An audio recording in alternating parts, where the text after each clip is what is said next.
you want to come with me? You'll see all sorts of things. Monsters from the past. Aliens from the future. The day the Earth died in a ball of flames. It won't be quiet. It will not be safe. And it won't be calm. Will be. Dead Ringers election special next Thursday at 10 on BBC Two.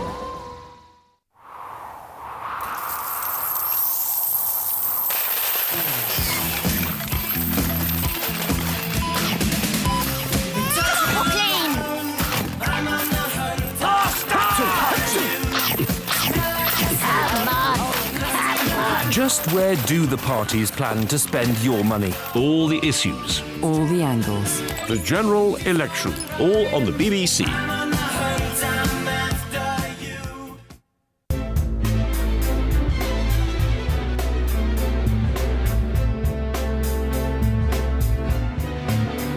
This is BBC One. Now live from London, a Question Time Leaders Special with David Dimbleby.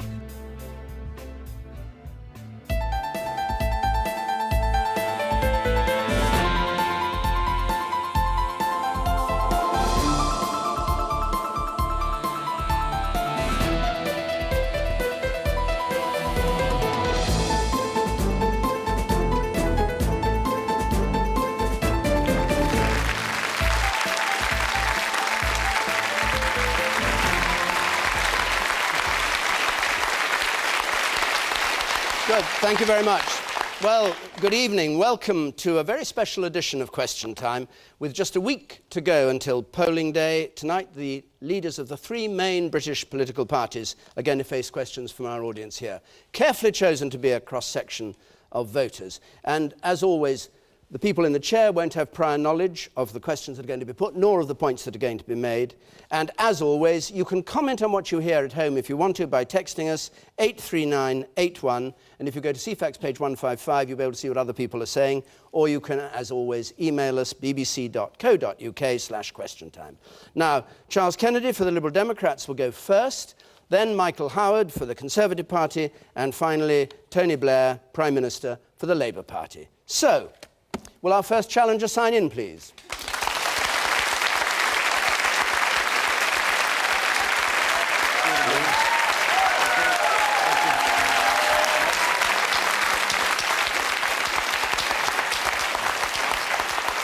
All right.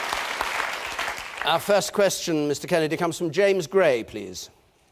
How am I supposed to understand your economic policies if you don't, and if you do, can't explain them coherently? Yes, certainly. I think this may be a reference to the morning after our baby was born, which perhaps wasn't the most adept time for me to hold a 7:30 in the morning press conference. But I can give you the Prime Minister had a baby when he was Prime Minister. Gordon Brown had a baby when he was Chancellor of the Exchequer. They didn't freak out. No, but they didn't launch a national election campaign 36 hours later either. They had a more decent period of paternity leave than was available to me, unfortunately. However, what we're basically saying in this campaign as Liberal Democrats, we want a fair tax system and we want the proceeds of that tax applied fairly in the country. We're saying that if you want to get rid of student top-up fees and tuition fees, if you want older people to enjoy free long-term care if they're suffering from Alzheimer's or Parkinson's with washing, with feeding or dressing, and if you want to put money in to get rid of the council tax and replace it with a fair system of local tax based on people's ability to pay, a 1% number of people, the 1% top income taxpayers, to achieve all those things, they would see their top rate of tax go up to 50 pence for every pound above £100,000 income. That's still less than the same people were paying. For most of the period, Mrs Thatcher was Prime Minister, and the top rate of taxpayers felt they had quite a good deal with her. James Gray, does that explain it? Yeah, I think so. You, sir, Okay. yeah?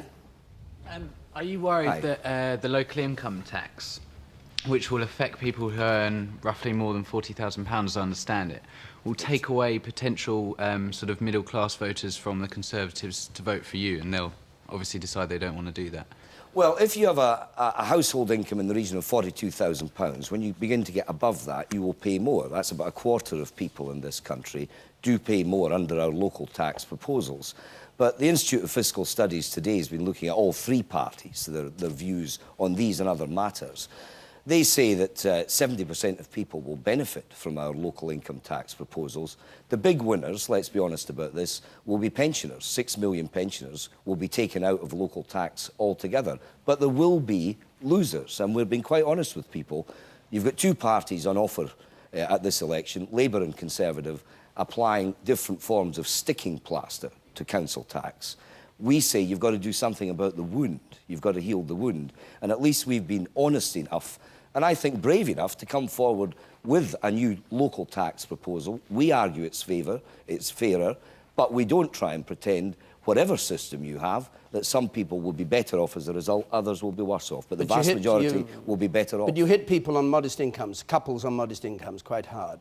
Well, the average... I mean, is it a way to go into an election? 25% of the population having to pay more tax? Well, 75% unaffected or better off. But do remember, it's part of the package. It's also related, going back to the first question, to what many of those households also gain in terms of if they've got students at university, no fees, if they've got elderly parents, help that isn't available at the moment. It's a deal. The lady with spectacles there, you I actually went onto your website and I worked out in my area, Yeah. a Band D property, double income would be £33,000. You've only got to earn that and then you would pay more. That is not a lot of money in the south east when you're already saddled with high mortgages. No, as I say, the typical figure...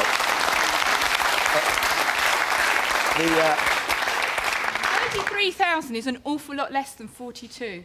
No, 42 is the typical figure for across the country as a whole, and this has been looked at by outside experts. But what about in the southeast? The ladies from the southeast, Yes. The economics of the southeast are different. They're not What percentage of people in the southeast will pay higher tax? It varies from one local authority area to another. Of course, but on average in the southeast as a whole. Well, what we're saying, the average figure for the country as a whole is £450 saving per household. But you're right to look at our website. That's why we've made all this available, so that, and I'd can you encourage take her people point, watching. Mr. Kennedy? Yes, Just make your point again. Ordinary families Yes. that are going to have to pay a lot more, and that's an awful lot more families than you're saying, so. No, it's a quarter of households. Now, that is the official figure. In the whole country, if you're in the Outer Hebrides, I can believe you no, probably it's not. pay less. Can I... Have you worked out the geographical effect of this, Mr. Yes, Kennedy? it's all detailed on the website. It is. So that can you people just give me plug. the answer I about don't have the southeast? southeast figure. I have the southeast income figure for you, which is the one you can base it on. And the average salary in the southeast is an awful lot lower than people imagine. It's £27,000 a year. OK, the woman here in the... Hold on. The woman here in the third row. By charging a higher rate of income tax Yeah. on higher salaries, you're... No? Done? Sorry. OK, come to you instead. We'll come back to you later. Yeah. Keeping Fire with the away. theme, you started off with congratulations, you just had your first child. Thank you. Are you aware that a CBBC survey of children found that 95% of them state that they've suffered bullying in our school system? And would you support the idea of a national anti-bullying centre for children? Well, that's a different question. Do you want to answer that briefly? Well, what I'd say, the bullying problem is a terrible problem. You need more playground supervision. You need more involvement of the parents. I think there's no compulsory set up inside our school system. It's left down to the heads. Hold on, let's not go to that, because I want to stick on the Okay. question you were asked All originally. right. Anybody else got a point on that? come Yes. back to you. The woman there. Do you think another percentage tax on our earnings could possibly put people off earning a higher salary? No, I don't think it will, in all honesty. Nobody's talking about a return to the days in the 1970s in this country when the top income earners were on 90 plus, 95% plus levels of tax. That was crazy. That caused a brain drain, a loss of talent and money to the country. And do remember that the people you're talking about here, those top-rate taxpayers, 1% of people, they've got children that they want to put through university. They've got elderly parents that they're caring about. They benefit from the wider policies that we're putting forward. So I think it's a fairer system. There must be something wrong, surely, that after 8 years of a Labour government, and let's face it, they've had a pretty benign economic backdrop over those 8 years, the poorest people in our society, with direct and indirect tax, now still pay, a higher proportion of their household income in tax than do the very top earners. Now, I don't think that's a fair society. OK. We'll move on to another question. Daniel Sheikh, please. Daniel Sheikh. If you were to go ahead with plans to withdraw British troops from Iraq, how would you guarantee the security of Iraqis? Well, first of all, yes, we're the only party... Your plan is to move out yes, by Christmas, that's right. The UN mandate, the current United Nations mandate for the occupying forces expires at the end of this calendar year. And we have argued, we're the only party arguing this, obviously, in the election, that we believe there should now be a phased withdrawal of British troops with that deadline in mind. I think, obviously, we profoundly disagreed with the decision to go to war in Iraq, and I think everybody knows that. We were the only party that opposed it in Parliament. We are where we are. We have got 8,000 British service personnel still out there in Iraq. And I'll tell you what made me angry today, because this issue has been, as you know, in the headlines. When the Prime Minister said this morning that the published advice of the Attorney General, which had to be absolutely dragged from him, we've been calling for this for the last year and a half, represented a damp squib. I say to Tony Blair, go and describe these findings as a damp squib to the families of the British service personnel who gave their lives in Iraq and to the innocent Iraqi citizens that were killed.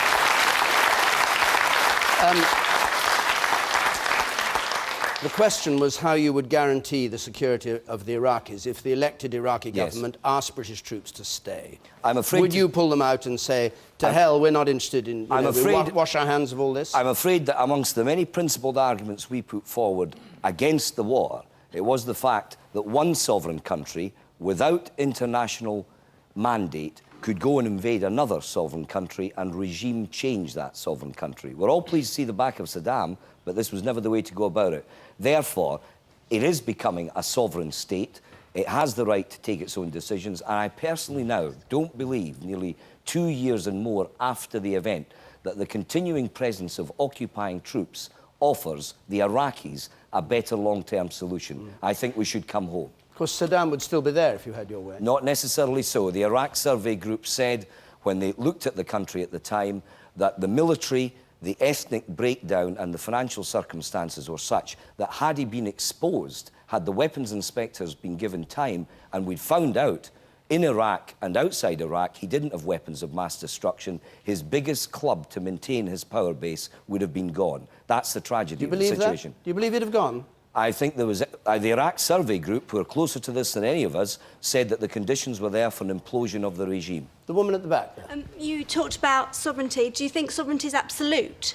Or do you think whatever someone does to their own people, they're allowed to do that? Well, I think that under the United Nations Charter, if our country is attacked by another country, we have a right to defend ourselves. What we don't have a right to do under the United Nations Charter is simply, without UN authority, go into another country and change its government. Because if we didn't like governments, and there's many around the world we don't do, where do you stop? Are we going to start a war in Zimbabwe, for example, because Mugabe is a murderous dictator?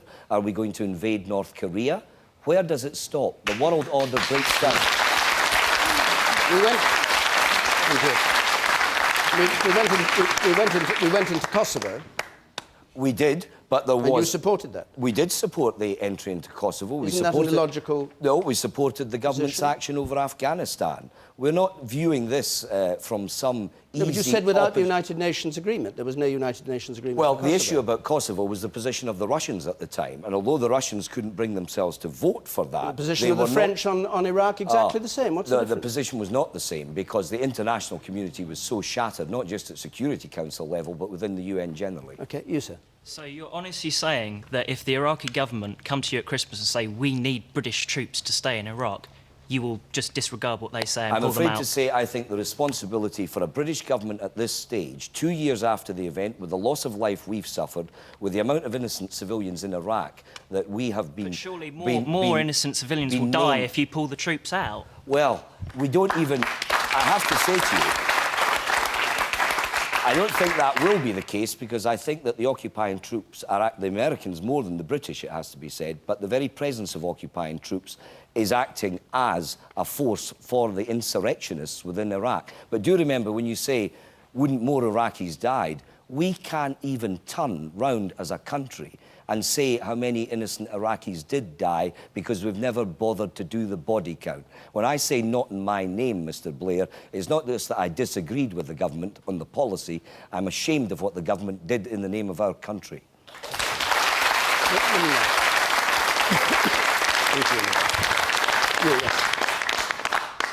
I do actually agree with you, but what if the UN want people in there? What are you going to do then? Are you going to refuse with the UN? No, not necessarily so. If there's an international consensus which involves the United Nations, then of course that changes the whole picture at the moment. But at the moment, the UN mandate for those occupying forces expires at the end of this year. Now, nobody knows at this stage whether it will be renewed or extended. We can't answer that. Therefore, we should be working responsibly to bring our forces home. Yes, but they're occupying forces. I'm talking about peacekeepers. It's a different thing. Oh, that's different completely. We've always said that actually, instead of having the flag of the United States flying in so much of Iraq, have the flag of the United Nations and have forces, particularly drawn from other countries, other than our own and the United States, Muslim forces in particular, from other countries in Iraq. But not British even wearing blue helmets?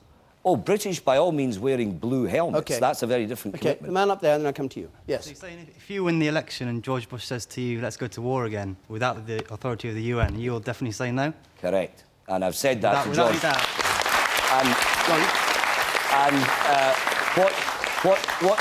What's more, President Bush knows that, because when I met him in London during a state visit a year and a half ago, we had this very discussion, and I confirmed that was our view. And interestingly, although we disagreed, rather revealingly, he remarked to me during that discussion that he'd enjoyed it, although we didn't see eye to eye on Iraq, because, as he put it, you're one of the few guys I'm meeting on this visit that actually doesn't agree with me. He was only allowed to meet people that were singing from his hymn sheet. OK. You, sir. As Mr. Kennedy frequently says, the Liberal Democrats were the only party to take a stance against the war, which I was an advocate of. Do you feel that you've made enough political capital out that view? Because when I look at the opinion polls, I quite frankly don't see them changing. I don't see that it's made an impact. I don't see that the public have realised that the Liberal Democrats were on the majority of the public side, yet they don't seem to be voting for you. Do you think that reflects, to a certain extent, the lack of charisma and dynamism you show as a leader? Well, I think that if you look at the level of support, that's all right. You're being much more generous than Michael Howard is about Tony Blair. That's not an insult at all, I can assure you. I think, first of all, if you look at the level of support for the Liberal Democrats, it was a distinctive position. It was taken on principle. And people forget, 2 years on, it was actually quite courageous, because popular opinion at that point, amongst commentators, political opponents, I was being called Charlie Chamberlain in the House of Commons by Conservatives, betraying a distinct lack of knowledge of history of their own party, incidentally. But we took the stand. Labour support has gone down over Iraq. That support is transferred to us. And in this campaign, sir, we went in at our highest ever level for an election campaign that we've ever fought as a party. And as we speak tonight, we're at a higher level than we've ever achieved. Okay. And we're moving up. Way that you have any opportunity, no matter what anyone claims, that you'll be the real alternative or even, in fact, the national opposition. It's just absolute rubbish. With a week to go, let's see what's going to happen. The one thing people have concluded so far in the campaign is the Conservatives can't win this election.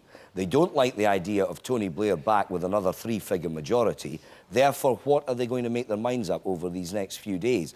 Increasingly, they are looking at us, and it's up to us to make the case. OK. The man there in front row. If there was a hung parliament and you were offered a coalition with we'll come to that later on, I think. Well, it's about this issue with Iraq. Iraq. But can we just hold it? Because we've got a question about that, and I don't want him to go off on that at the moment. You, madam, over there, and then move on. Yes. That's on the corner, yes. You mentioned Mr. Bush, and given that you differ on a number of issues with him, you differ on Differ? No, as in you have different views on a number of key issues. So how would that impact relations between Britain and the US if you were to be elected? I don't think that is... whatever the outcome of our election here, it would be no different from when President Bush defeated Vice President Gore, and you went from a Democrat administration that Prime Minister Blair was very close to a Republican one, which at that point we all thought he'd be much further away from. How wrong you can be in your historical judgments. Okay. But no, I think we respect our democratic traditions on both sides of the Atlantic.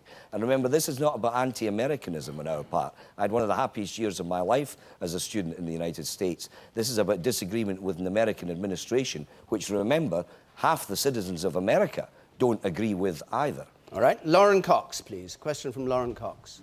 What's your views on claims that your policies of free long-term health care for the elderly and abolishing tuition fees are pandering to the middle classes? Well, my view about this is that if you're running a fair society in this country, and if you are taxing that very small percentage at the wealthiest end that bit more, the way in which we achieve a sense that we're in it together in this country, whatever our income or backgrounds or aspirations, is that you spread the benefits right across the board.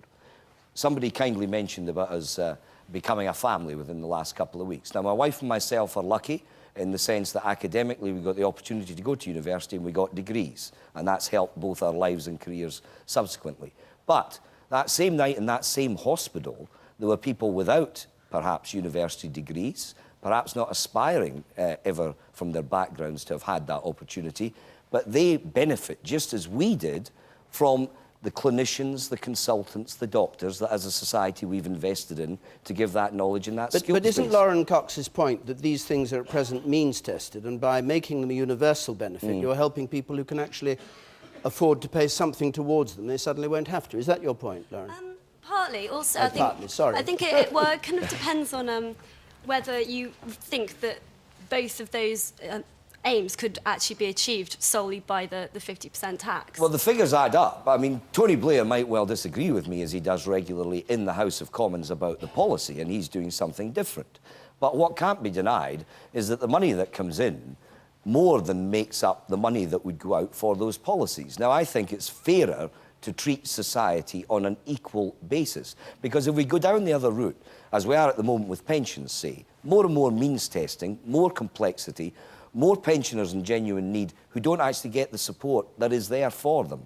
Or, worse still, you have an increasingly divided society where those of us who are that bit better off can increasingly opt towards private provision, and those who are less well off are dependent on a shrinking quality of state support. Now, that is not in any of our long-term interests. But you said in Scotland you were going to abolish these fees, didn't you? Yes. What happened? Well, we abolished the fees. You don't pay for tuition in Scotland. And what happens now? And what happens now is that the rate of application from Scots... Hang on. What happens financially now? Oh, I see. Well, what happens... Everybody pays £2,000. You only pay... Graduate tax. It's not a graduate tax, and let me explain why. Let me be quite clear about this. Once your income beyond graduation goes above a certain level, you have a £2,000 which kicks in to pay, not for the tuition you received, but it sets up an endowment fund of new money. What's the difference between that and top-up fees or tuition fees? I'll tell you what the difference is. From the point of view of the person who's paying it. If you allow me to answer the question, David, I'll tell you exactly what the difference is. The difference is this. The money doesn't go to the Scottish universities for their tuition costs. It goes to an endowment fund which enables students or potential students from poorer Scottish backgrounds to get the chance to go to university in the first place. But now, I think that's a reasonable payback. Sorry, let's just get this straight. The very poorest still now pay £2,000, whereas before means tested they'd have paid nothing. Sorry, is that true or not? No, it's not true. What we're saying is that if you get your degree, you graduate, you go into the labour market, once you're above a certain level of income, you have a £2,000 contribution to make over phased instalments. That money sets up an endowment fund. It doesn't go to the universities, and it goes to widen the net of poorer students who can come in as the next generation of students. Now, I think that's good. And can I come back to what the lady who asked me the question was pointing out about this? What has been the implication? The implication in Scotland, the subsequent events have shown that the rate of increase of application for Scots wanting to go to Scottish universities is now significantly higher than it is in England and Wales for English and Welsh students wanting to go to English and Welsh universities. Okay. And you can't tell me that isn't because people look at the appalling prospect of £12,000, £20,000 worth of debt and say, I can't afford it, my family can't afford it. That's terrible. That's absolutely terrible. Let's move on. Christian Sanderson, please.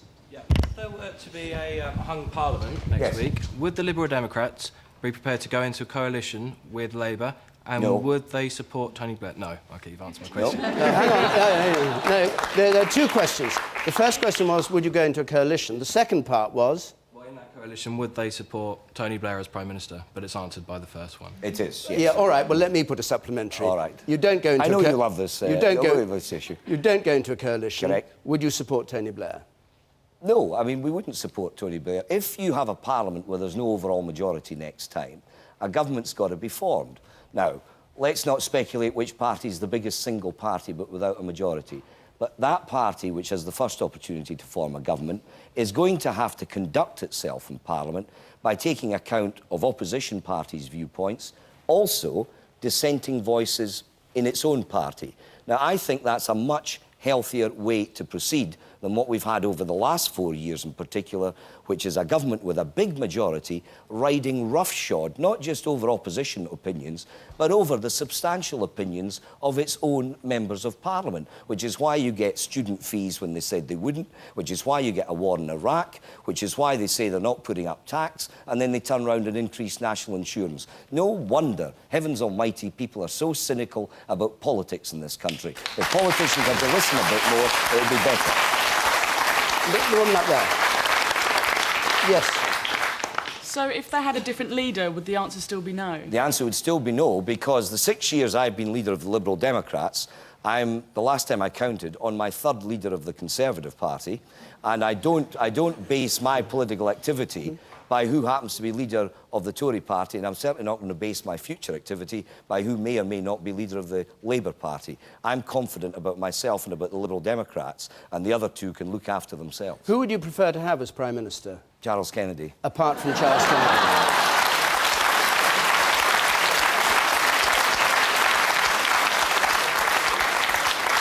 I'll let you into a secret. He gets my vote. I looked at your map, where you said if everybody who was thinking of voting Liberal Democrat, only thinking, not going to, if everybody was thinking of voting Liberal Democrat, voted it, this is what the picture of the country would look like. It was 100 short of a majority, so even you don't believe you're going to form the next government. You don't believe you're going to be Prime Minister. You don't believe you're going to be the biggest party. What we absolutely acknowledge is that the one thing you've got in British politics is no party, Labour, Conservative or Liberal Democrat, under whatever voting system, can say we speak for the majority. None of us do. We are competing minorities. And we've got a very perverse voting system, which I think is going to throw up a very unpredictable election result. So who emerges as the biggest is anybody's guess right now. OK, you, sir.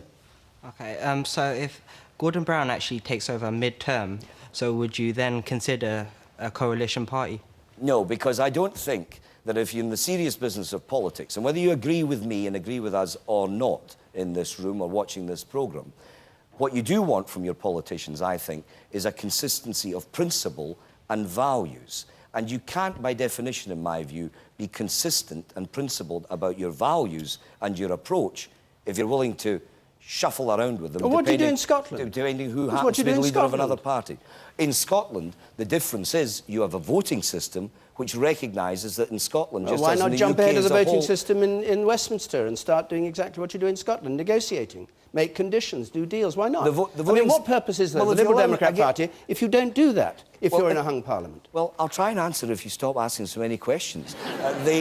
The issue is this in Scotland. You have a voting system which does reflect the minority nature of each of the parties, and that means there's an obligation on the parties after an election to cooperate. There is no such obligation at Westminster because we've got a thoroughly perverse, unjust voting system. One more brief point from you.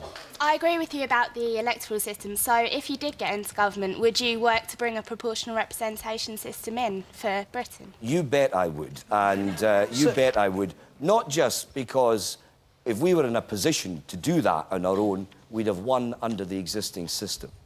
But that doesn't justify the existing system. So you would do a deal on that? No. We would put forward, I hope that all politicians would recognise something. There's one thing that's a bit more important than the self-interest of our parties, and it is the equal value, whatever constituency, whatever political persuasion they may be, of voters where their vote is concerned. At the moment, too many people's votes are corrupted by having to vote tactically. I want people at this election, and I believe they are, going to go out there and vote for values and principles and a bit of hope in our country. All right. Charles Kennedy, thank you very much indeed. Thank you. Pleasure. Thank you very much. Thank you.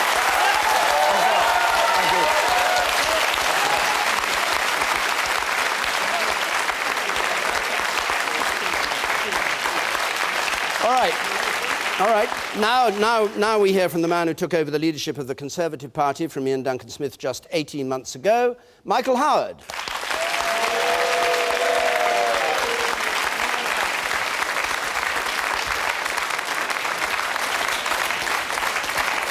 Mr. Howard, your first question comes from Gary Horseman, please. If your family was still in the country of their origin, would you let them into the UK?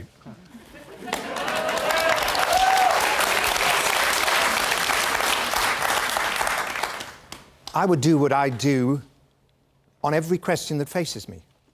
I would do what's best for Britain.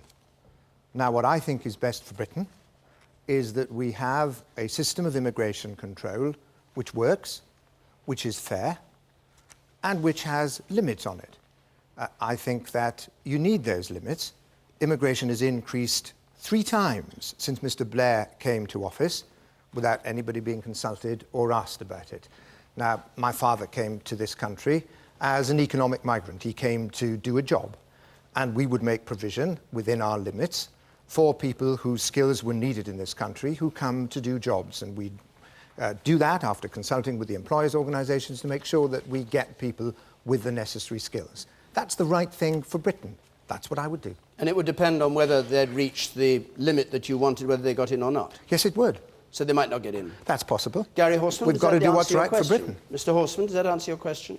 Well, I think the question wasn't necessarily designed to have an answer that I had an opinion about. It's really just opening up the debate. The reason why I asked the question in the first place is because I think that there's a lot of posturing about it. I was very interested in the Question Time a few weeks ago when you had an independent journalist on here who gave a whole different set of statistics and opinions about what's going on with the immigration debate. And I don't think we really get that kind of real debate about immigration going on. I think there's a lot of posturing going on. Okay, the man there, Drag, asked a question. What you're really saying is that the only way in which you would let people into this country is on whether they're good for this country. What about those people who'd be murdered if they went back home? No, the people who'd be tortured if they went back home? And what about the fact that the people of Scotland say, and I've read the Scotsman 3 times on this subject, that they'd like some of those immigrants up there, and this government isn't sending them up there. You aren't even talking about filling that gap. Well, I was in Scotland yesterday actually talking about precisely that. But let me answer your question, because it's not the case. What did you say to them? That I said... In Scotland, that is. Right, I said I'll deal with Scotland, but I must deal with the other point as well. Well, you just said you were up in Scotland and you were talking to them about Sure, I was. And what I said was that first of all, when we have our point system to decide who comes into the country with the skills that we need, we would give extra points for people who want to go to Scotland if their skills are needed in Scotland. The problem Scotland faces is that a lot of their young people are leaving Scotland. With unlimited immigration, uncontrolled immigration, the reason they're leaving Scotland is because the Scottish economy is doing much less well than the economy of the rest of the country, the rest of the United Kingdom. Now, but David, please let me answer the first question the gentleman posed, because it's a very important one. Because we've never said that the only people we'd let in would be people with the skills that are needed in this country. That's not the policy. There would be 3 groups of people we'd let in. The first are those people whose skills we need. The second are those people who want to come into the country for family reunion. And the third are refugees, genuine refugees. We'd have more genuine refugees come into the country than come in now. The problem now is that we have a very unfair, inhumane system which rewards those people who pay the people smugglers who traffic people across the world. And I want to put an end to that. All right. Fire away. Do you think if your quota had been reached, it would be good for Britain if valuable doctors and nurses were not allowed into the country? Well, I believe that our limit for those with the skills that we need would include proper provision for doctors and nurses who we need to come into the country. But let me say something else about that. We have a problem at the moment. We have a problem because vast numbers of nurses working in the health service at the moment are leaving because they're fed up with the system we have at the moment. And that's why we have to bring in nurses from abroad, often from countries which need those nurses to stay there and nurse people in those countries. I'd far rather we kept nurses in our health service by having a system that helps them rather than hinders them, so they didn't leave the health service in the considerable numbers that they're doing today. All right, and the woman at the very back there. If you're talking about limits on immigration, would you pull out of the Geneva Convention? Yes, because I think it's out of date, and indeed Mr. Blair agrees with me on that. He said it's out of date. It was entered into more than 50 years ago. It doesn't reflect the needs of today's world, and the difference between me and Mr. Blair is that he talks about it, but I would actually do it. I think it's out of date. I don't think it reflects the modern world, and yes, we would pull out of it. Okay, come back. Gary Horseman, do you want to come back in on this? Oh, you want to come back on it? Sorry, yes, go on. So would you want it replaced with something else, or do you think it's just up to individual states? Well, I think if we could get a sensible international agreement, that would be a very good thing. I tried. You know, when I was Home Secretary, I tried to get international agreement at the United Nations that you shouldn't allow someone who was a terrorist to go through the whole panoply of appeals and procedures that you have to allow them to go through today. And I failed to get agreement even on that. So Yes. I'd like to get a new international agreement. I'm not terribly optimistic that it would be easy to get. Yes. But how can you actually justify pulling out of the 1951 Refugee Convention? I can understand saying that you want to amend it to perhaps consider things like internally displaced people, but to actually say you want to pull out of the Refugee Convention, which more than 140 states have signed up to it, not a single country has actually pulled out of the Refugee Convention. You want to make Britain be the first country to pull out of it. And secondly, I mean, your policies just sound to be very anti-human rights, just like the same way you want to scrap the Human Rights Act as well, for no good reason at all. Well, let me deal with both those questions.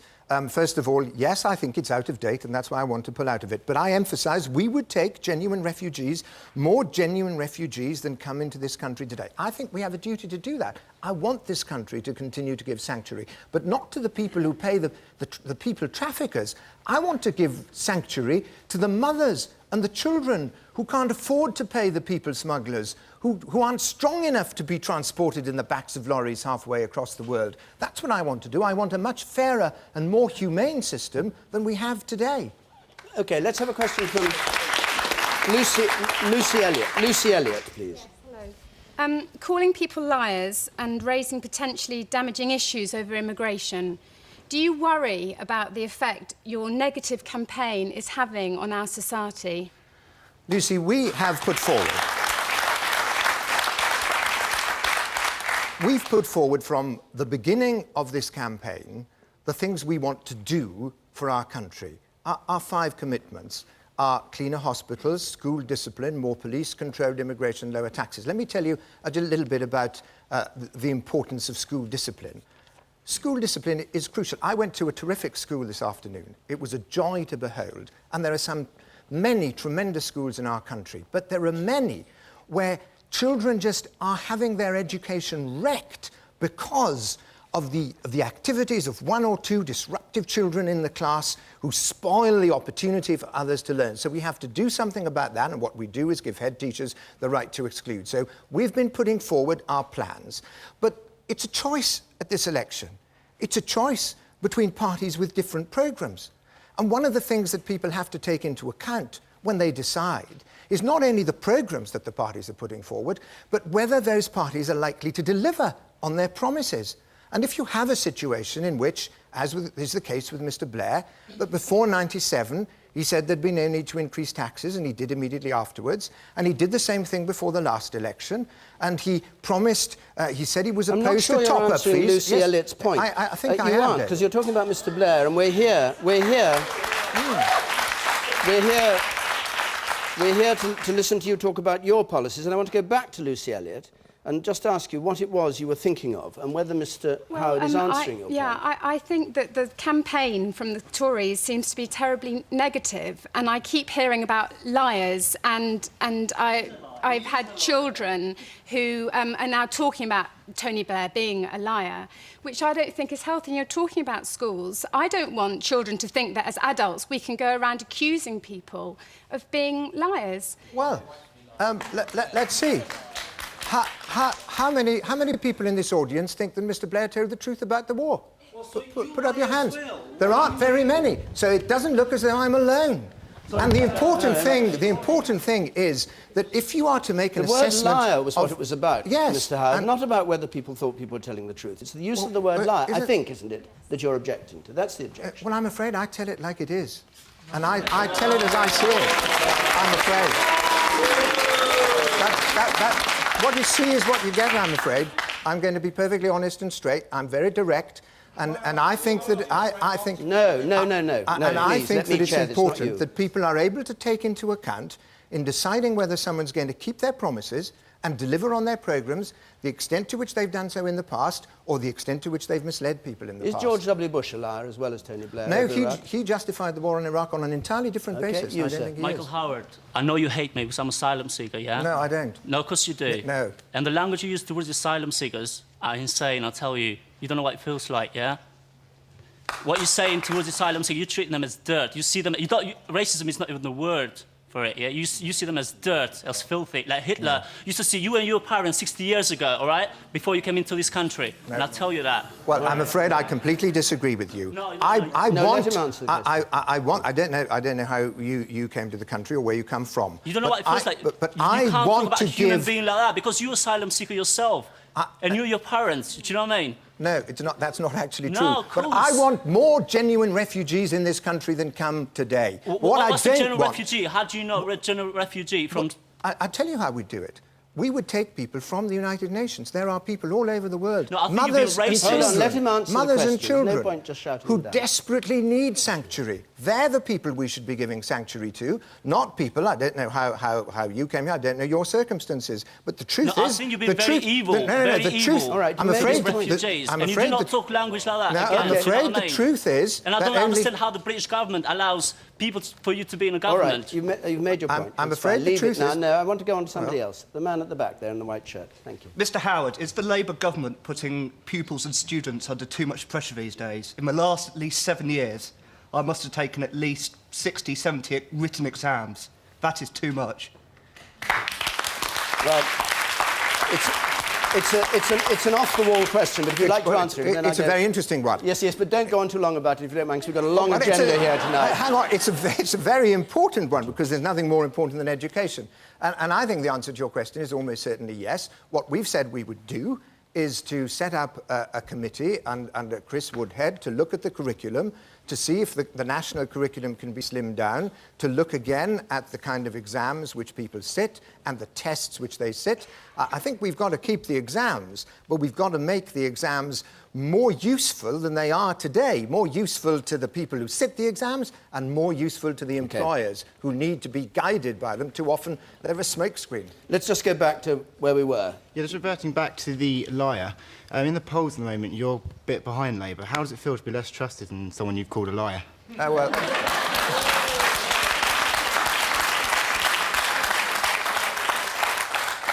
Different polls say different things about that, and as I often say, there's only one poll that matters, and it's the one that's going to take place a week today. All right, and you, sir?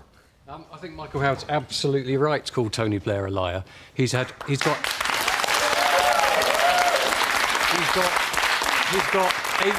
8 years of form of lying to the British people. There's soldiers from my town who are dead because of his lies. The only people in this country who believe Tony Blair are Mrs. Blair and Alistair Campbell. Okay. All right. Let's move on. A question from Ahmad Khwaja, please. Ahmad Khwaja. Thank you. Mr. Howard, would you and the Conservative Party supported the Iraq war had you known then what you know now? Now, the answer I'm about to give is probably one, Ahmed, that you won't agree with and that a lot of other people won't agree with, but I have to say it as I see it, and though I disrespect the view, I have total respect for the views of those who disagree with me. My answer is this. Yes, I would have supported the war because I think it was the right thing to do. Saddam Hussein had been in breach of many United Nations resolutions. I think he was a threat to the peace of the region and a threat to the wider peace in the world. But I think that it was possible to go to war and to tell the truth, and I don't think Mr. Blair did that, and I think it was possible to go to war and have a plan. And we were saying at the time, where is your plan for what happens after Saddam Hussein has been deposed? And if we'd had a plan, I think we could have avoided many of the mistakes that were made. For example, the disbandment of the Iraqi army and the Iraqi police, which should have been kept in place under a different command.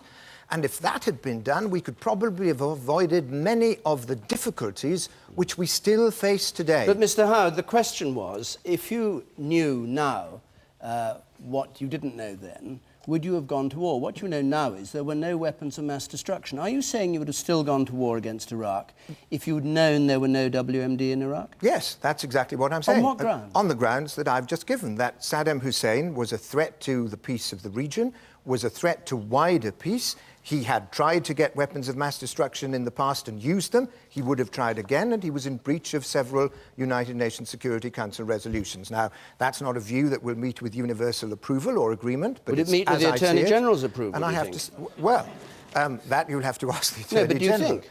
You're a lawyer, you've been talking about this all day. Yes, and the Attorney General recognises that no WMD and you can still go to war against Saddam? Yes, I think so. The Attorney General recognises that there's more than one view, and that's the view I take. Isn't that a regime change war rather than anything to do with the United Nations? Well, it's regime change plus, because I also mentioned the breach of the United Nations security resolutions. You have to take the whole thing into account. But even if he's not a threat? Well, I think he was a threat. You can be a threat. But no WMD... Yeah, but you can still be a threat. I'll go back to the question. But isn't regime change illegal under United Nations regulations? Well, as I say... how many regimes are there in this world which we should change? And we haven't.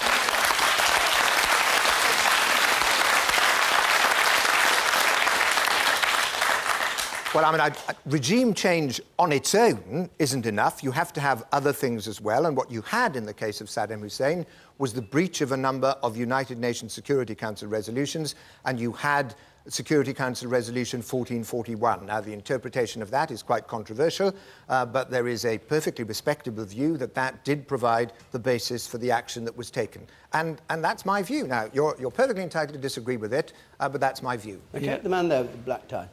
So you say you'd go to war with Iraq because he broke UN resolutions, but you'd go there without a UN mandate.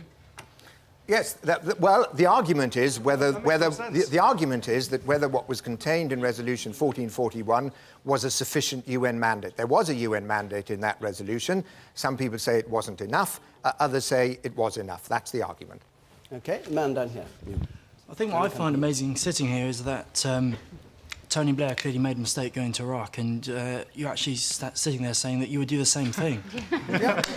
Well, there you are. And look, it would be politically much more convenient for me to say that I think it was a terrible mistake and I wouldn't have done it.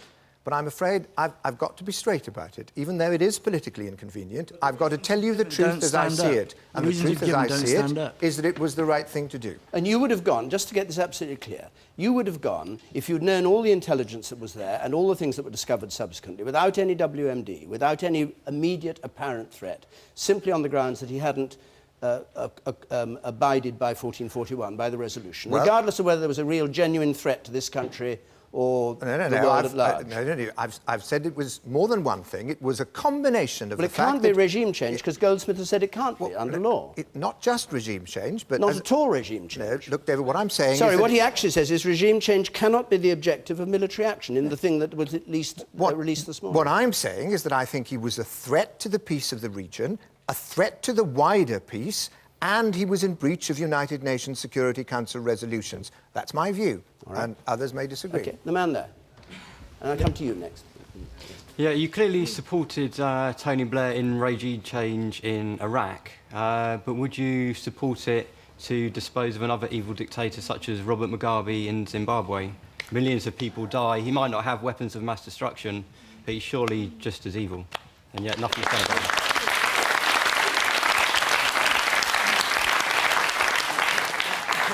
I would love to be able to get rid of the regime of Robert Mugabe, which I think is one of the most despicable tyrannies on the face of this earth. I would love to be able to do it. But I think it's however awful and despicable that regime is, it's very difficult to argue that it's a threat to the peace outside Zimbabwe. And you can't, as someone else pointed out earlier, I think it was Ahmed suggested earlier, what you can't do is go around the world changing every regime that you think is a bad regime. There are many bad regimes in the world. And I think we should do much more than we're doing now to change them. I think we should be doing much more than we're doing now to try and get rid of Robert Mugabe. But hang on. I think we should have sanctions against Robert Mugabe which are properly enforced. You could go on the basis that it's a humanitarian catastrophe. You could go on the basis it's a humanitarian catastrophe, couldn't you? Well, I think under the UN. I mean, if you want to argue the UN case, If you want to argue the UN case, that's I think it would be difficult to do that in relation to Zimbabwe. More's the pity. More is the pity. Right. The woman here, you don't want to go? OK, right. And you say yes, and then we'll move on. Would you, if you were in power, would you maintain a nuclear deterrent, and would you use it on someone who wanted to change our regime? I would maintain a nuclear deterrent. The whole point of the nuclear deterrent is that it is a deterrent. And it's worked as a deterrent for a very long time, and I think it would continue to work as a deterrent for a long time into the future. But as more countries, unfortunately, seem to be on the point of acquiring weapons of mass destruction, I think we need to be able to deter them from attacking us. All right. Let's move on to a question from Alan Revel, please. Alan Revel? Yeah. Yes. If there is a moral case for low taxation, why are you proposing such small reductions in tax? Because I'm a practical man. And because I want to do what I believe is right for the country. Now, I think that we have to spend quite a lot of money in future on some of the important things, particularly hospitals and schools, because we are the 4th richest country in the world, and it's about time we had a standard of education and a standard of healthcare that matched that fact. Now, in order to do that, I think we need to change the system. I think we need to trust doctors and nurses and trust teachers and not have all these targets, not have the command and control system that we have now in health and education, and we'd make changes to get real value for the taxpayers' money, but the money's needed as well. So we've put forward our plans. We've said where we would identify the waste and cut it out, and the choice between, for the country next week is this: £4 billion of tax cuts from the Conservatives, 10 or 11 billion pounds of tax increases from Labour, which every independent expert said they'd need.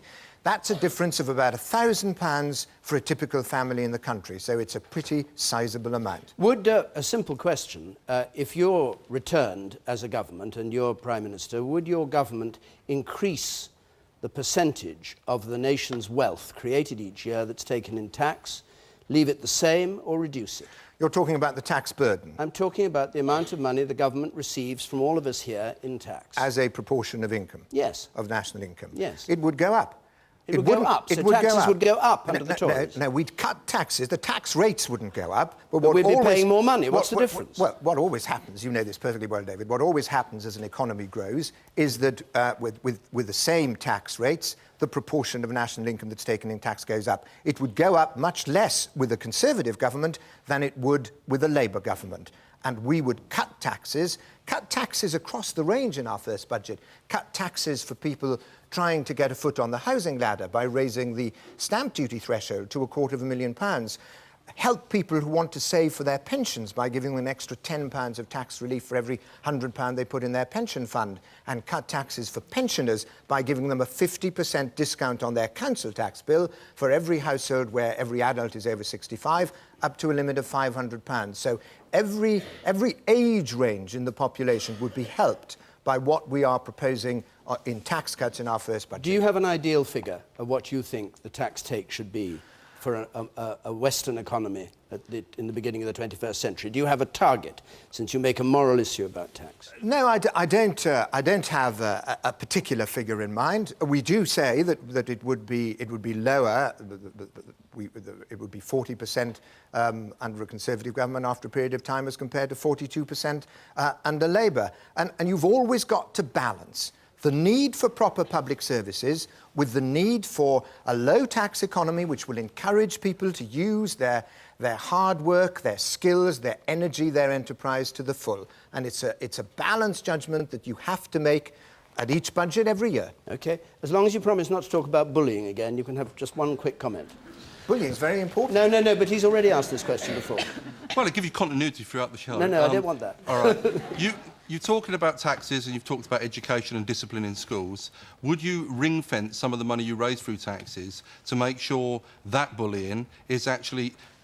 sorry about that, is actually dealt with, so that we've got funding in there so that 15 to 20 children every year aren't committing suicide in our school system because there is nothing there for them that's compulsory and that's standardised. Sorry about that. OK, no apologies. Good, serious question. It is a very, very important question, and bullying in our schools is a hugely important problem.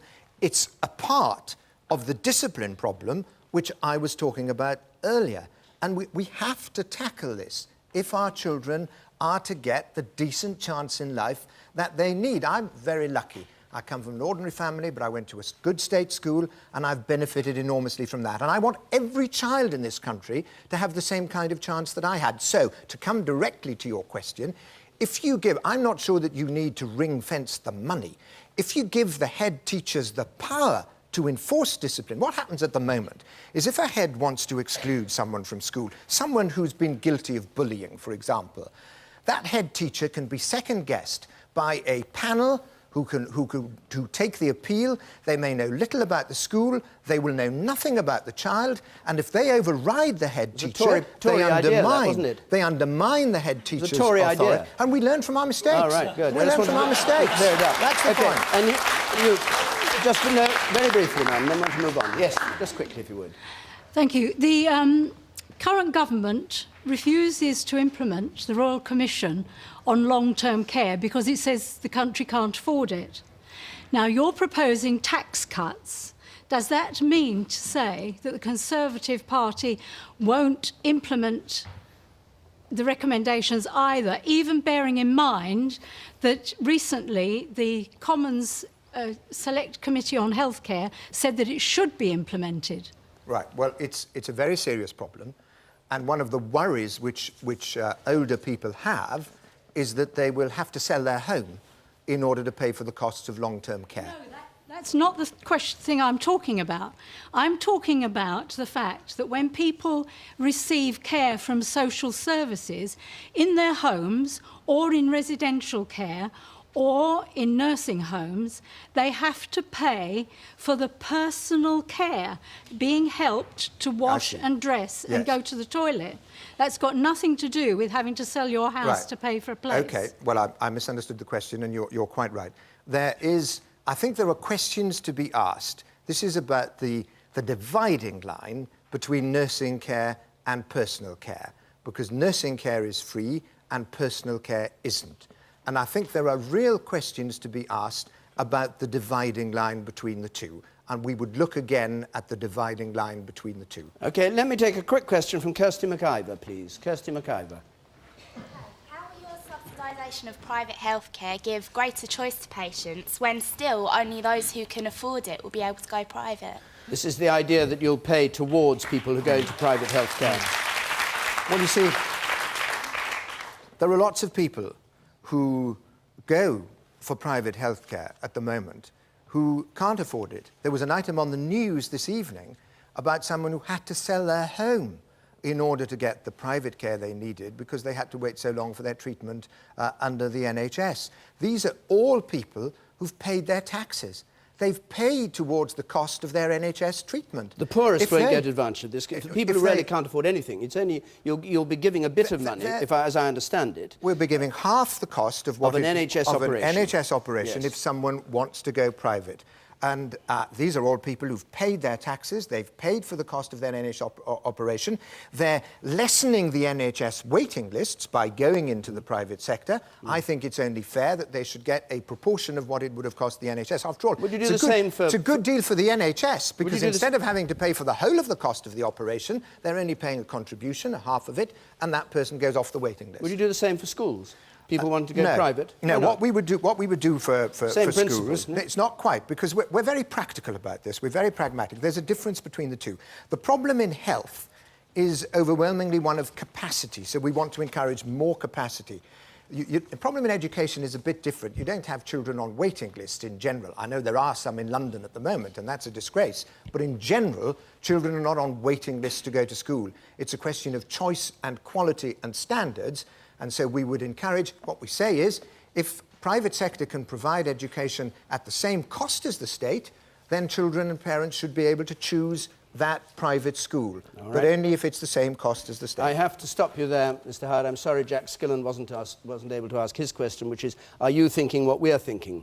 Well, let me just say one thing. No, you can't. I'm sorry. Your time's up. Thank you very much indeed.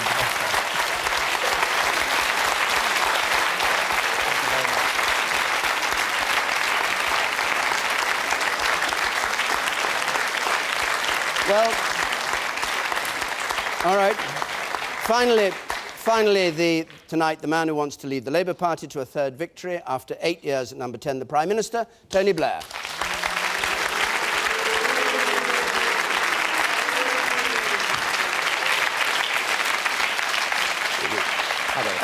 Mr. Blair, your first question comes from Christopher Jones, please. Hello. Why did you consider it inappropriate to give the Cabinet the benefit of the Attorney-General's full opinion regarding the legality of military action against Iraq?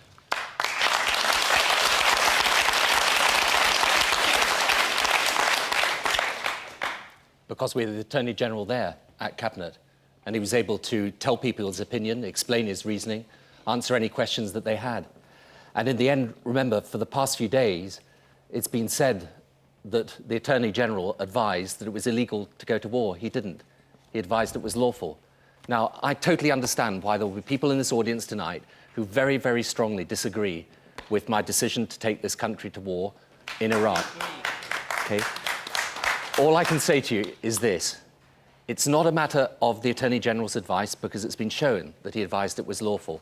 Neither is it a matter of misusing the intelligence. There have been 4 inquiries into that. It is, however, a question of a difficult decision I had to take.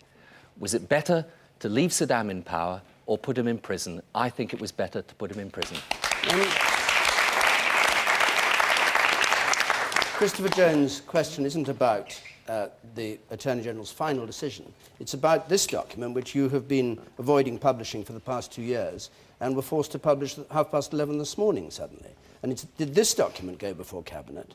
And if not, why not? And did this document go before the House of Commons, with all its hesitations, reservations, explanations, so that your backbench MPs had a chance to study the whole background to the legal decision that he then made? In respect of Parliament, the Attorney-General's advice is never published to Parliament. It's been published, I think, 3 times over the last 100 years. Here it is now. It's exactly Published to everybody. Exactly, because it's been leaked, and therefore you might as well have the full opinion. In respect of Cabinet, the reason why we didn't give people the advice is we actually had the Attorney-General there in Cabinet. And there isn't any doubt about it. Was all this ground covered? The Attorney-General went through his reasoning and explained to Cabinet why, in his view, there was a reasonable case that could be made that the action was lawful. Now, that is what has happened. And look, as I say, in the end, you can frame this any way you want. But the question was, when we were faced with the situation, I think it's important people understand this. Back in March 2003, we were trying to get a second United Nations resolution. We couldn't get one because France said they would not accept any resolution with an ultimatum to Saddam. In the end, therefore, I had to decide. We had 250,000 UK and US troops down there. It was a tough decision. It was a difficult one. I don't expect everyone to agree with it. I don't disrespect people who take a completely different point of view.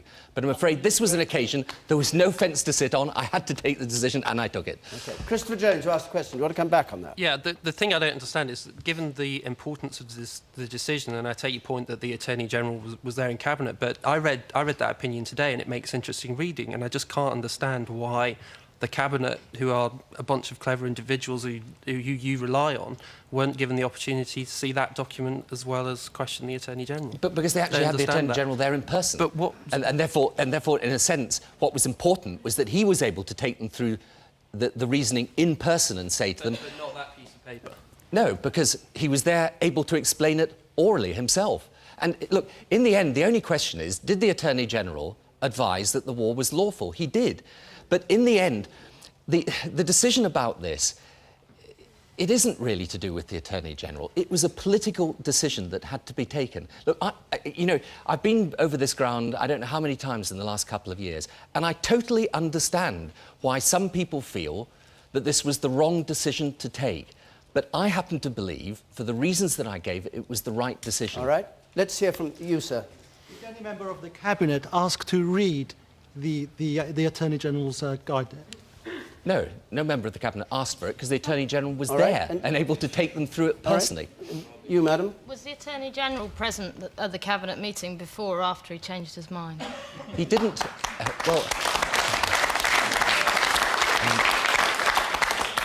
With respect, he didn't change his mind. The 7th of March advice which has now been published, was that it was lawful.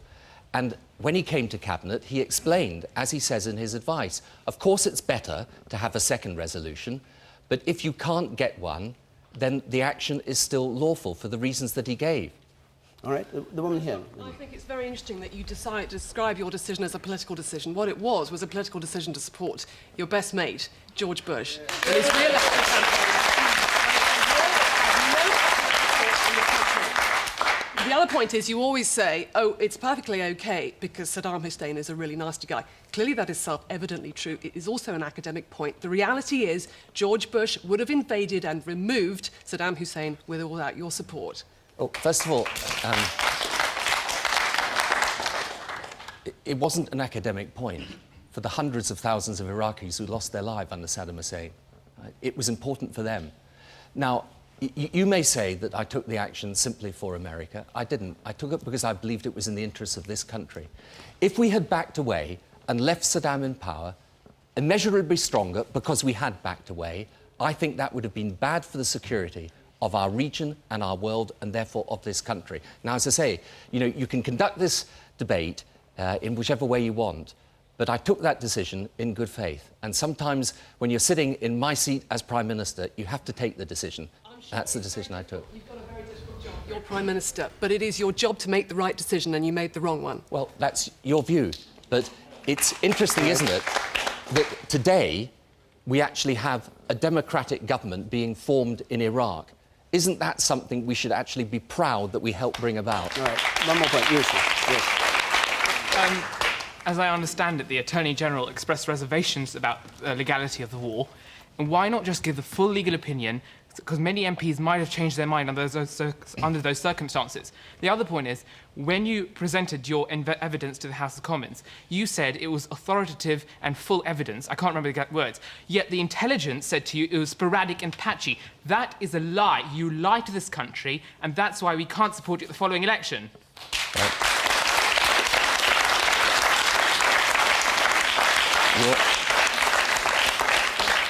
You're going to have to make your decision about that.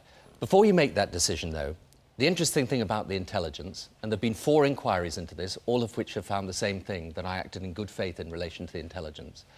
But before you make that decision, you can actually go onto the website, I think it's with the Butler report, and you can read the judgments of the Joint Intelligence Committee about Saddam Hussein and weapons of mass destruction. Now, I just ask you, before you make that allegation again, go and read that, and then tell me there was no evidence at all before me. All right. Why don't you have a full independent inquiry answering all the questions rather than just specific worded questions which you decide upon? No, do you know how many inquiries we've had? We've had 4... But you decide the wording every time. Well, actually, the Hutton inquiry was a 6-month inquiry. The Foreign Affairs Committee actually decided their own terms of reference, so did the Intelligence Committee. But what I've learnt about this situation is we've had 4 inquiries, we could have another 4. And frankly, after that, we could have another 4. Just have one. Full public We've inquiry. already had one. All right, Mr. Blair, can I just take you... You mentioned the Butler inquiry and cited it in your own defence. Can I just quote you from Butler? He said that the intelligence, which, as the young man said correctly, was described by the JIC as sporadic and patchy, that the dossier you produced in September went to the outer limits of that intelligence, and that by calling it extensive, detailed and authoritative, you may have reinforced that impression. Isn't that saying, not that you lied, but that you exaggerated, you over-egged, you misled, you sailed a bit close to the wind when you put across this intelligence to the British public? What I do accept, frankly, in retrospect, is that it would have been better just to have published the Joint Intelligence Committee reports. I think that would have been a better way of doing it, because then you wouldn't have had this argument. And that's why I said to this young man here that it doesn't answer my question, that. Why you said it was extensive, detailed and authoritative. Yes, it was. Butler ticks you off for saying that. And you keep saying, well, perhaps I shouldn't have said anything at all. Do you mean you were wrong to say that about it? No, I that don't you mean accept that. It wasn't that? What I mean is that Butler said, and I think this is right, and I've accepted this, because I'm not saying there haven't been mistakes made and things for which I have to take responsibility. But I think that, in the end, what would have been better in retrospect is just to have published the raw intelligence, and then people could have seen exactly what the Joint Intelligence Committee actually said to me. And that's why I say to you, and to anybody here or anybody listening to the programme, you can go and read the intelligence I got and then make up your own minds as to whether I'm a liar or not. Let's take a couple more points on this. The man at the back there. Yeah, Mr. Blair, Yes, the whole perception of where we are with yourself at the moment is you come along, you tell us in 1997 that you're going to be totally transparent, whiter than white. We've had you telling us dossiers that you've got produced to get them past the Labour Party, to get past the parliamentary Labour Party. You've bounced them in with documents that have been sorted out on settees, no doubt. And here we are today. Well, I have to say, you keep saying to us over the last 2 days that you will make the difficult decisions. You will do. That's what you're paid to do. What you're also paid to do is listen to the experts, listen to what the advice that you're being given and make an informed decision. I have to say, I certainly don't think you are transparent from what I hear at the moment. That's without the Mandelson sagas, the Indugers, and that is where you are battling now. You are fighting a rearguard action on the transparency that you told us that when we clear the other lot out in '97, you were going to be the white man in white armour to come along and make it all whiter than white. You haven't done it. Well, why don't we instead of dealing with perception, we deal with the reality. And if you doubt the position that I'm saying on the intelligence, as I say, the great thing is you can go and read it for yourself and make up your own mind about that. But I like to think that also there are certain changes we've made in this country that we can be proud of as a government. I don't disagree with that. I don't disagree with that. And where I do disagree with you fundamentally is you've produced something, you've not cut a deal, it's the wrong word. You've committed yourself to support Mr Bush. You've then got to come back here, you've got to get it past your left-wing side of your party. With all due respect, you struggled to get it passed, you lost cabinet ministers over it, and here we are today. We've dragged this out of you today. Right. I think you've made the point. Dragged a document at 11 o'clock. Mr Blair, can you answer? I actually think that is a point that is worth responding, head on to, because in the end, yes, I did have to struggle very hard to get this through. But the reason I did it was because I thought it was the right thing to do. I didn't take this on myself for reasons just because I thought, let's give myself a really hard time for a couple of years. I agree with regime change. All right, sorry, I think you've had your say, that's a reasonable enough point. All I say to you on the other stuff is, if you go back and have a look at what I read, then, drop me a line and tell me what you think about it afterwards. The woman there in grey. Brian Sedgmore said that you'd pretty much made up your mind before... after going to speak to George Blair, before you'd even spoken George to... Bush, Sorry. Freudian slip there. All right. OK. Freudian slip. All right. But before that, you'd even spoken to your own cabinet. And as well as that, if you weren't fraudulent, you're grossly negligent, and for that you should be resigning anyway. Right.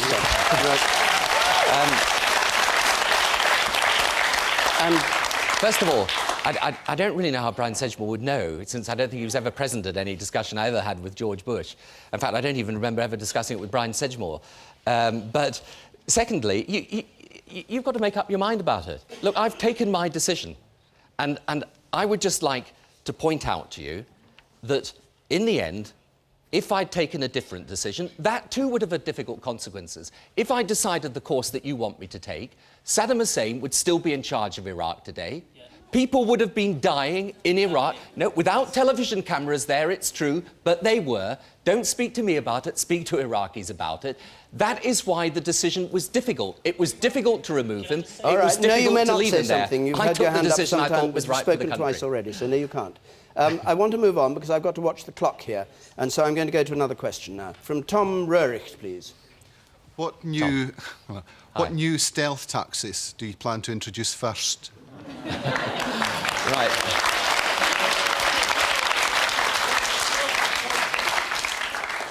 Well, I don't plan any, but... They just crept up on you, did they? What I would say to you is this country still remains one of the lowest tax countries in the whole of Europe. Actually, tax as a proportion of national income is lower than most of the years Margaret Thatcher is in. And yes, it's true, we raised national insurance in the last Parliament. That is absolutely true, to pay for the National Health Service. I don't regret that. I think it's good that we are now making improvements in our National Health Service as a result of that investment. Of course, you did say in your manifesto that expansion would come without any need to increase money, and you never mentioned Wanless in your manifesto, and you never said you were going to put up money after the election. You got through that election suggesting to the electorate that you weren't going to increase taxes, let alone put 1% on We didn't have to for the commitments that we had, but it's true. We got the report that said if you want to get your health service spending up to the European Union average, you're going to have to put more money in. Now, even with that additional money, I think it's worth just pointing out that the National Health Service, as a result of that, is getting the largest increase in investment it had since it was created, and I think the National Health Service is improving as a result, and that is surely better than going down the path of forcing people to take out private medical insurance. The man in the white shirt back there. Yes, sir. Mr. Blair, I think you're very lucky that we have a weak opposition at the moment.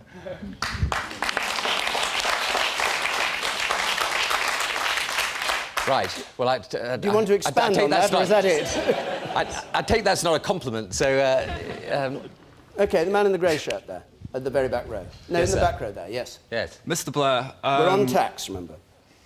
Mr Blair, your government has spent an extra £150 billion on the NHS and schools over the last 8 years. What improvements have we seen as a result? And can our country afford to waste that kind of money? Well, I don't believe it is wasted. Look, I visit schools and hospitals the whole time. I go in there, I see investment in schools, I see it in new school buildings, in computers, in additional teachers. I go into the health service. There's barely a health service site you visit without new buildings being put up, new wards, scanners, extra nurses. I don't misunderstand this at all. There are still big problems that we need to deal with. But I think if you look at our National Health Service today, we can be proud of it again. It's improvements happening in the National Health Service. If you go into the schools, you can see the extra investment in there.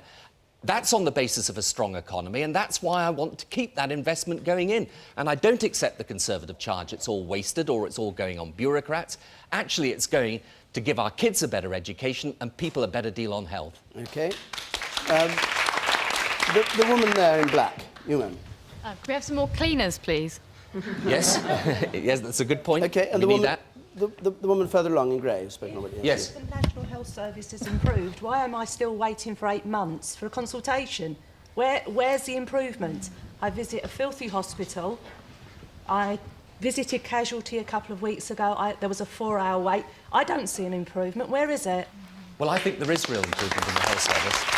I'm really sorry if you've been waiting an unacceptable period of time. I don't know whether there are other people here who have used the health service recently, but I actually think when you go into our healthcare system, I'm not saying everyone, and I'm sorry that you've had a bad experience, but I think on the whole, people get a very good service out of our National Health Service today. You, sir.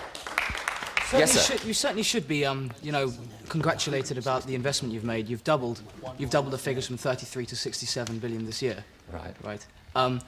Don't you find it surprising that you're still more likely to catch an infection in a hospital than getting knocked over in the street? Well, if you're referring to MRSA, it is a real problem, and we're tackling it. We're putting in the matrons and the cleaning that's necessary. But let me just say this to you. I don't think that should, as it were, stain the whole of the health service. I honestly believe that our National Health Service, and I probably visit more hospitals and talk to more people in the health service than any Prime Minister before me. I think that, of course, there are real issues and real difficulties. All healthcare systems have that. But I think when you go into, for example, an accident and emergency department nowadays, you can see a change and an improvement. I think for many people who used to wait, for example, you take cardiac care. People used to wait months and months, years even, to get the treatment that they need. They don't wait that long anymore. If you take cataracts, for example, as a result of the changes we brought in, big change has happened. In cancer, we now save, literally, I think it's something like 10,000 deaths a year as a result of changes that have been brought in. Now, I'm not saying it's all perfect, don't misunderstand me, but I am saying it's a darn sight better than what we inherited from the Conservatives in 1997. No, please, the man in the green shirt there, dark green shirt. Yes, you. Yes, Yes, you're actually putting forward targets on practically everything for timescales. I can't get an appointment with my local GP unless it's made within 48 hours. I can't make it 3 days or 4 days hence. I was told that's because they can meet their target that everybody gets it within 48 hours. Why? Well, I'm absolutely astonished at that. I mean, look, come on, let's be sensible about this. I don't know about this individual case, obviously, but I would be absolutely astonished if you're saying to your GP, I don't need to see you for 4 days, and he's insisting he sees you in 2. The reason... The doctor is asking you to come back in a week. You can't make the appointment in a week because you're only allowed to make it 48 hours beforehand. This is my son's appointment last week. You have to sit on the phone for 3 hours in the morning trying to get an appointment because you're not allowed to ask for the appointment before that, because by making it 48 hours beforehand, they're meeting the government target. Is this news to you? I have to say, hold on. That is news to me, that doctors are insisting that you have to come within the 48 hours. A doctor's appointment I mean, is to turn up outside the appointment at 8 well, o'clock in the morning waiting for The whole purpose of this was that people used not to be able, to get an appointment with the GP within the 48 hours. Now, obviously, it shouldn't work in that way, because that would be absurd. You can't get it at all unless it is within the 48 hours. Well, anybody else have this experience? 24 hours at my GP. Just explain it to the Prime Minister. Don't mind. If I ring up and ask say on the Monday for an appointment on the Wednesday, no, you have to ring back Wednesday morning. That's right. Well, sorry, yeah, but there's quite a lot of people have said yeah, no, this. I understand that, but surely they're not saying to you that you have to have it quicker than you wanted. Well, No, they're saying you can't make the appointment until you're within the time frame that allows it to be 48 hours. Well, but I mean, all so I you can can't say make is, it today, you come back and make it on Wednesday. That is Even if the doctor asked you to come back a week later. Okay, well, I will look into Targets, that. you Because obviously, see? yes, but the purpose of the target, just so that you know, is it used to be the case people would phone the GP and not be able to get an appointment for, say, a week or 2 weeks when they wanted it quickly. Now, I agree, the target obviously shouldn't work in that way. And that's a perfectly sensible point. I'll have a look at it. It obviously shouldn't work like that. The purpose of these targets, just so that I explain the situation, is to try and make sure that you get minimum quality and standards and are seen quickly. Now, obviously, it should not work in the opposite way. OK. Just before we started on tax, just one question on tax. At the last election, you were asked on Newsnight whether you thought any reasonable person shouldn't suppose, because there was no commitment not to increase national insurance, that the tax would go up. And you said they shouldn't suppose. Should or shouldn't we suppose now? Well, the plans that we've got are fully costed and taken account of but the they tax were rate last time rising. round, presumably. They were, and what happened was, as I just explained, we Yeah. got the report on healthcare spending that said if you want to reach the European average, you're going to have to put more money in. Should we or shouldn't we now suppose there'll be a further increase? Well, I can't sit and write the budget. But you're the Prime and Minister, and yes. your friend is the Chancellor of the Exchequer. Yeah, true. And we've seen you side by side throughout this election campaign. So presumably you know what's in his mind. Yes, of course I know what's in his mind. And what's in his mind is to carry on running the strongest economy in the Western world, and thank goodness he's been doing it. Or to become Prime Minister. Well, that may be there too. But before we get to that stage, David, we've got to win this election, and there's a long way to go.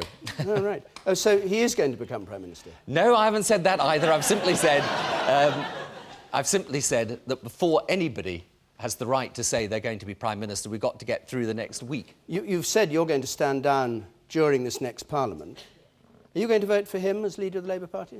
I think before we get to that, we better win this election first. No, whether we win... And I've always said, look, I've answered this question 1,000 times, and I've always said that Gordon would make an excellent Prime Minister, but I'm not getting into selecting the next Prime Minister when I can't even be sure I'm going to be in my own job. No, but a week we're from just now. talking about the leader of the Labour Party. I mean, whether you win the election or not. Well, we'll wait and I'm just see asking you until whether that happens. when the leadership battle comes, you've announced it's going to come because you said you're standing down. Well, at some point when it comes, will you vote for At some Gordon point, Brown? you have to stand down in any event, Yeah, which is why I will you answered the vote for question. your good friend and Gordon let us Brown? wait and see what happens at a later stage. I've always said, however, he would make an extremely good Prime Minister of this country. But you haven't decided yet. It's not that I haven't decided, it's that I'm not getting in.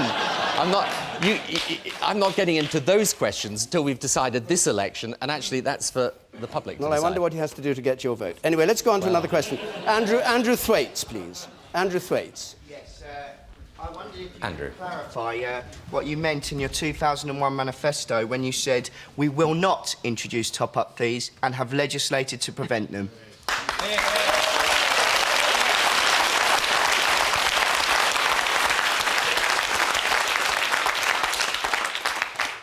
What we've done now is introduce a completely different system of student finance.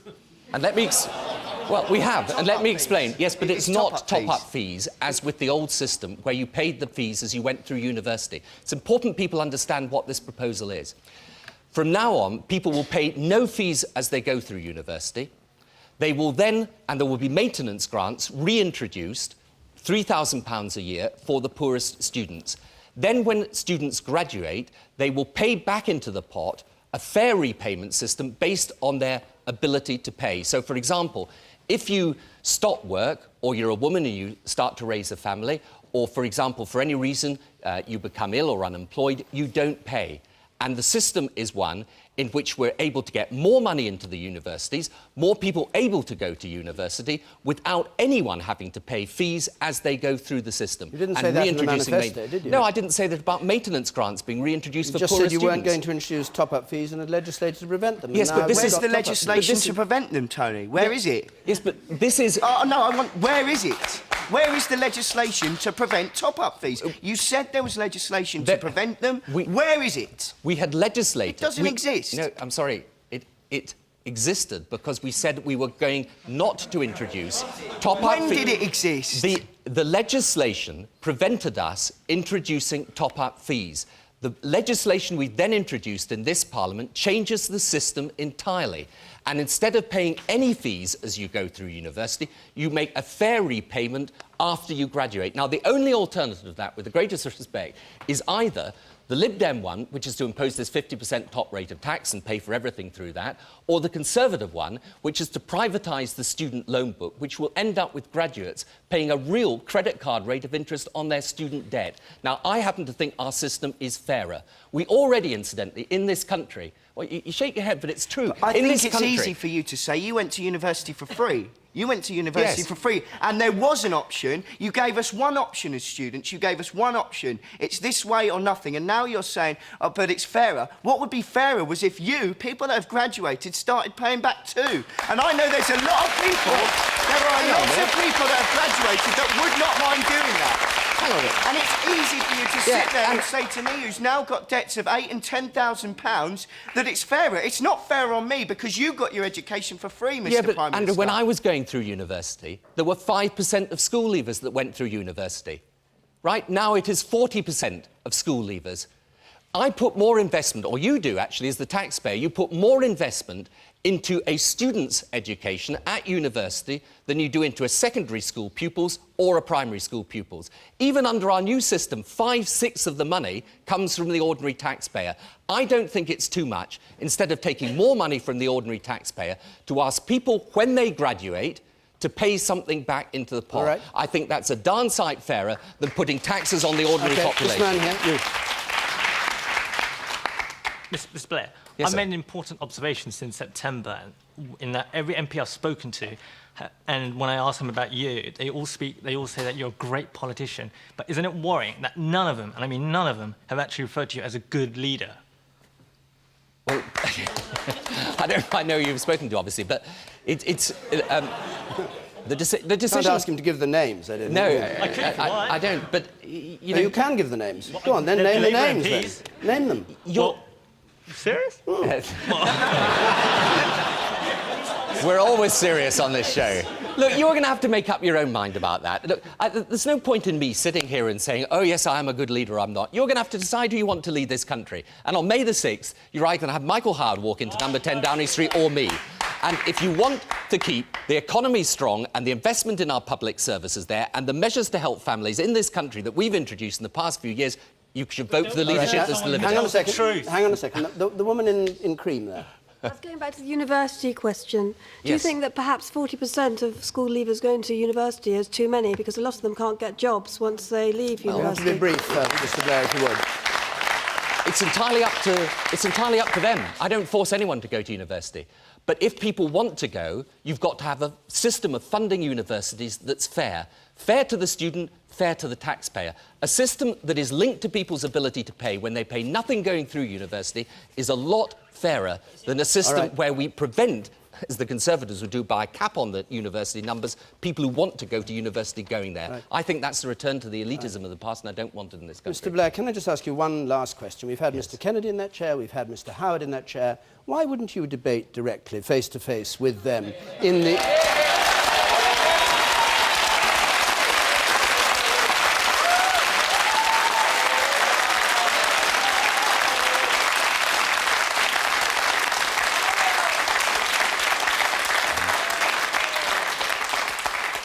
I debate every week in the House of Commons with Michael Howard.